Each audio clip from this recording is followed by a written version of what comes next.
Hi there everyone and welcome back to the channel. Well, today I'm going to walk you through on how to capture stunning black and white fine art images. From the best camera settings to shooting tips. And finally, how to edit your images for that timeless, gallery-worthy look. So why black and white photography? Well, I'm going to tell you why. Black and white strips away distractions and forces us to focus on form, texture, light, and even emotion. And fine art black and white photography is all about intention. It's not just stripping away color, it's about creating impact through tones and composition.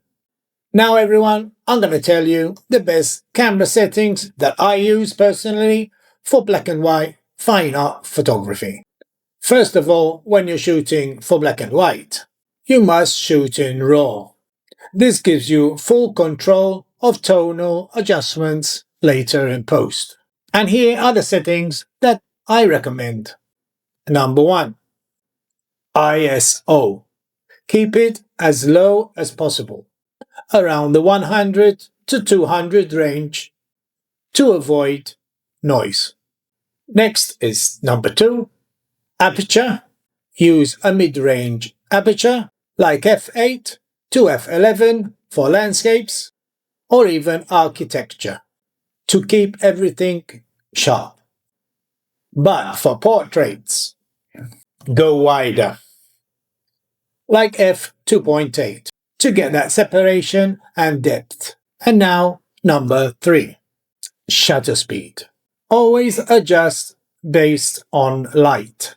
For fine art long exposures, use ND filters to slow the shutter speed down and to capture movement in clouds or water. Now we're going to tip number 4, picture style. Set your camera to monochrome preview if you can, as this helps you visualize tones while you're shooting. But like before, always remember to shoot in RAW. Now for shooting techniques. Remember, composition is key. Always look for strong contrast, leading lines, dramatic lighting, and even minimalistic subjects, as black and white thrives on simplicity and mood. Now let's jump in to editing. And this, guys, is where the real transformation begins. Well, now we're going to head over to the computer, everyone, and I'll show you the image that we'll be editing. And we're going to try and turn this image from color to black and white fine art. So stay with me, everyone, to the end of the video, and you'll be amazed by this amazing transformation you will achieve by using my technique of editing. So this is the image we'll be editing, guys, and I'll be using Camera Raw for this edit. You can use Lightroom as it's just practically the same software. I have an exposure of over 5 minutes here. We had no cloud coverage, so my main focus was on the 5-minute exposure for the sea. Well, we'll be turning this color into black and white, and then from black and white over into fine art. But first, we always edit our color images first before turning them to black and white. And so I'm going to start using the exposure panel, everyone. Excuse me for the sound, maybe it has a slight echo because I just refurbished my studio room and I'm still sorting everything in place. Well, I'm going to start off with the highlights, and I'm going to reduce the highlights all the way down. I'm going to increase just a touch of shadows so we get some details on the underside of the bridge here.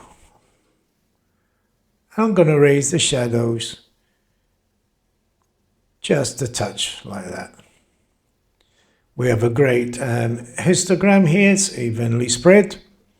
And now I'm going to move the white slider to the right until I see clippings and dial it down a few notches. And I'm going to do the same for the blacks. You can hold your Alt key on your keyboard and you can see where you have black clippings and just dial it back down again. I'm going to give it a touch of contrast, and I think I'm going to reduce the exposure just a touch to somewhere there. Don't forget to always boost your colors before turning to black and white, as you will get much better tonage in all of the colors. I'm using the effects panel now. I'm going to give it a slight texture, to around 12, not too much, because then you'll be increasing noise in the image. A touch of clarity. I always stay under 10 for clarity. And I'm going to give it a touch of dehaze also. Next, I'm going to head down to the detail panel. I'm going to increase the sharpening quite a bit to around 60. I always reduce the radius, increase the detail, and by doing this you get a much better, sharper image. I'm going to move the masking key slider to the right and hold down the Alt key, and I'm going to see where I have the sharpening, which will only affect the white parts of the image.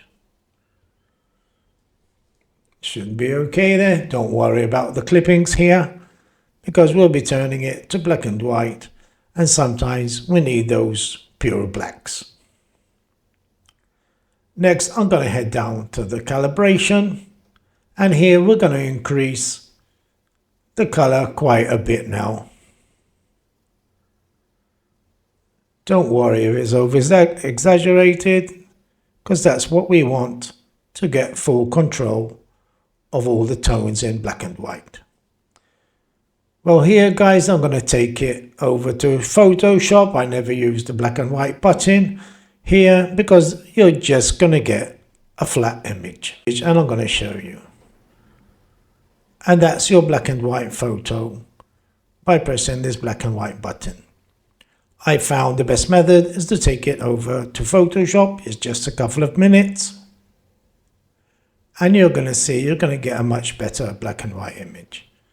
So bear with me, and we're going to take it over to Photoshop. Going to press open. Well, here we are in Photoshop, everyone.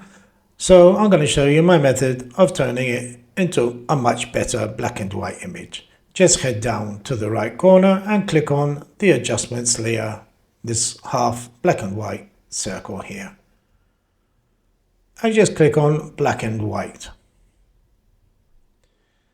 And you have all the colors you need here that you had in your image, and we can use these colors to our advantage to adjust each and every tone. I'm going to show you the reds. I'm going to go a bit quickly for this part.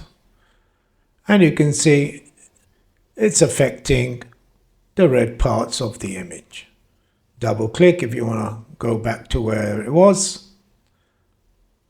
I'm going to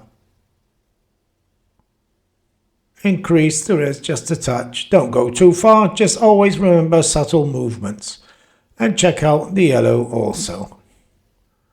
You can do this in Camera or Lightroom, but like I said, I have another tip here I'm going to show you to get that much better black and white image. I'm going to adjust the yellow slider, and I'm going to increase it to around there. I'm going to try the greens. Not much going on there. Double click. Cyans. It's affecting a part of the sky.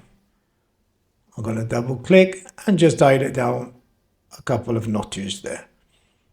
The blues, It's affecting the sea and the clouds. Don't go too far because you get this weird look here.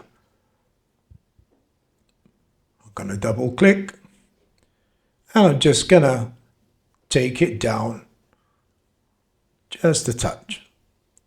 I'm going to try the magenta. It's affecting the horizon part of the sky, but I'm going to leave it where it was. And here I'm going to close here and I'm going to show you the best part of turning it into black and white.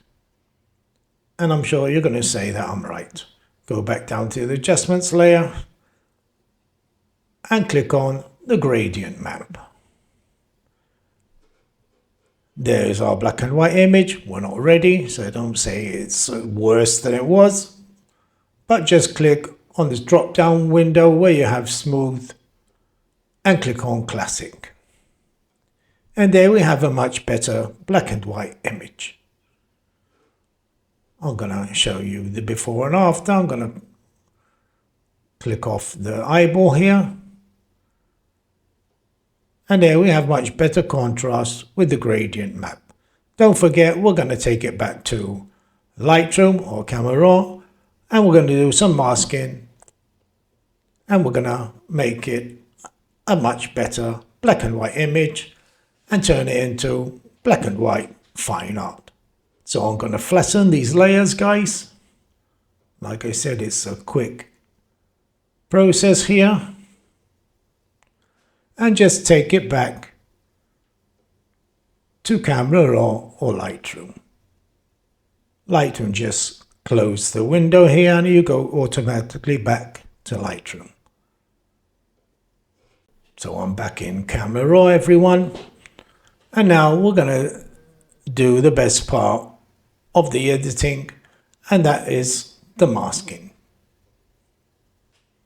I'm just going to increase a touch of shadows here. You can reuse the light panel, exposure panel, since I didn't use it.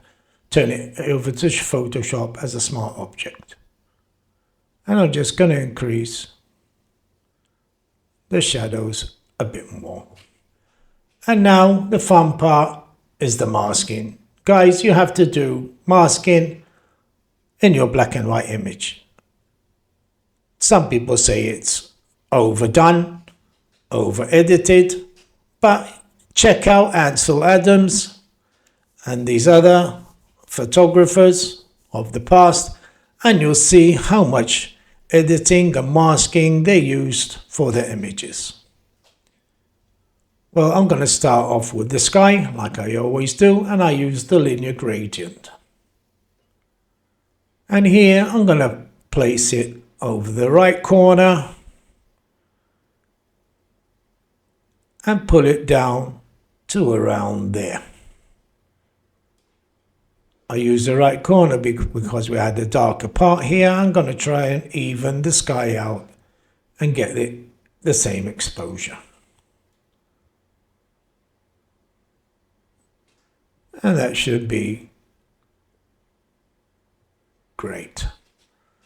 Next, I'm going to use one more linear gradient for the top part of the sky, and I'm going to place it again just on the top part of the right corner. And I'm going to reduce the exposure once again.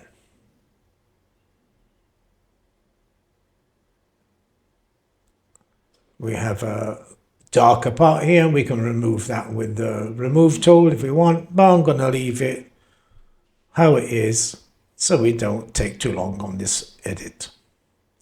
Next, I'm going to use another mask. I'm going to use another linear gradient. I'm going to place it over the foreground, but keep it straight as I can. And I'm going to reduce the exposure here. And we're drawing the viewer's eye to the main subject, which, as you know, obviously is the breakwater here. I'm going to reduce it just a touch more. And that should be great. I'm going to use another mask, everyone. And here we're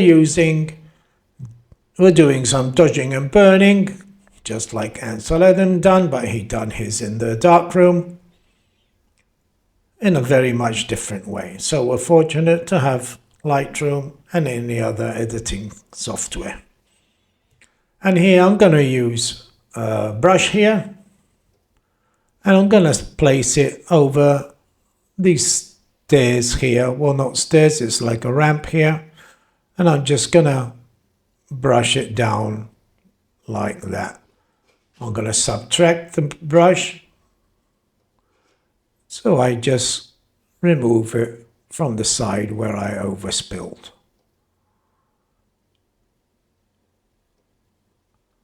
And here I'm going to reduce the exposure, because I'm always keep in mind that the source of light was coming from the right side of the image. So to make the image as natural as possible, just always remember where the source of light was coming from. And now I'm going to use another brush, and I'm going to paint away on this wall here. Doesn't have to be exactly. Always use a minus brush if you overspilled, like this for example. I'm going to use the subtract and use brush and just minus away where you made your mistake.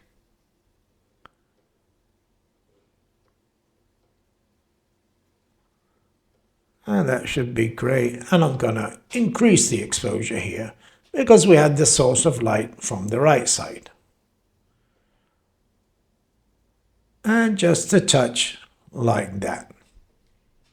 Next, I'm going to use another mask, and I'll be using the radial gradient, guys. So the next thing we're going to do, everyone, like I had on radial gradient on the thumbnail, I'm going to start using, and I'm going to place it some radial over here, and I'm going to increase the shadows and a bit of exposure, so we get some detail in this. I don't know what it is, this thing here where they tie the rope of the ship. I'm going to increase the exposure just a touch more.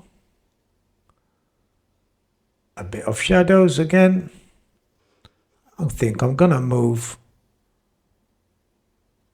the mask to about there. And always remember to subtract where you overspilled.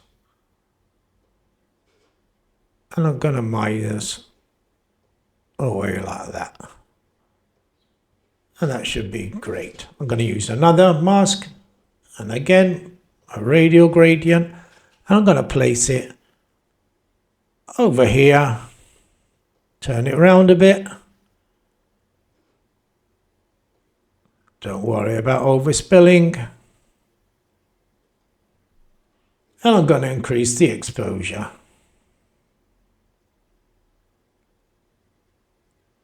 to around there. And again, I'm going to use the subtract brush because I'm sure I overspilled onto the sea here. And that should be okay. Don't worry about here. Should be great. And now I'm going to use another radial gradient, and I'm going to enhance the sea just a bit like this, but I'm going to keep the mask out of the image. Going to increase the size, and I'm going to increase the exposure. Not too much. Like I say, always subtle movements. Going to decrease it a touch. And that should be great. Now I'm going to use another radial gradient. I think we'll be doing enough for this edit here. And I'm sure it's going to turn out to be a fine art image. Well, if it's not fine art, well, it's going to be a great black and white image. And I'm going to place this radial gradient over where the source of light was coming from. I always make sure not to shoot directly into the sun, so we don't get any lens flares. And here I'm going to increase the exposure.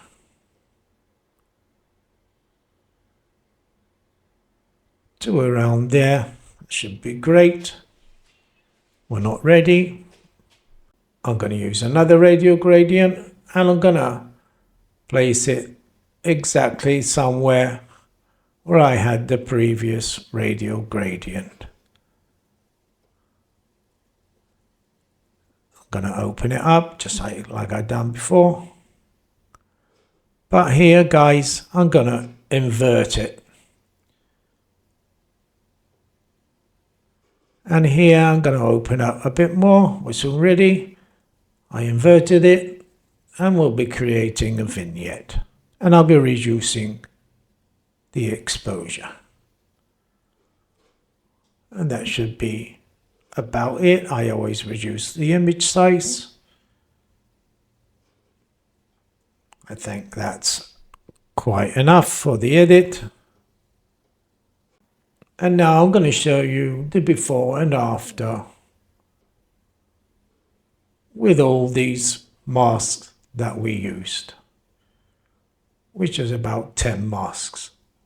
Like I said in the video, the intro, this is the best part of turning your images into fine art. I'm going to click on this eyeball here, and that's before the masks, everyone. And that's with the masks. And here you can see you have a much better image when using masking. And I can call it fine art, in my opinion. And everyone has their own opinion. I'm sure some guys are going to say it's not fine art. But for me, I think it can pass as fine art. Well, that's the editing part ready, guys. And we're going to go back to the video now. And I'll show you the final image at the end of the video. I created a border for the final image, and you can see it even gives it a much better look and can pass as fine art. Well, that's it, everybody. With the right settings, thoughtful composition, and careful editing, you can create stunning black and white fine art photographs.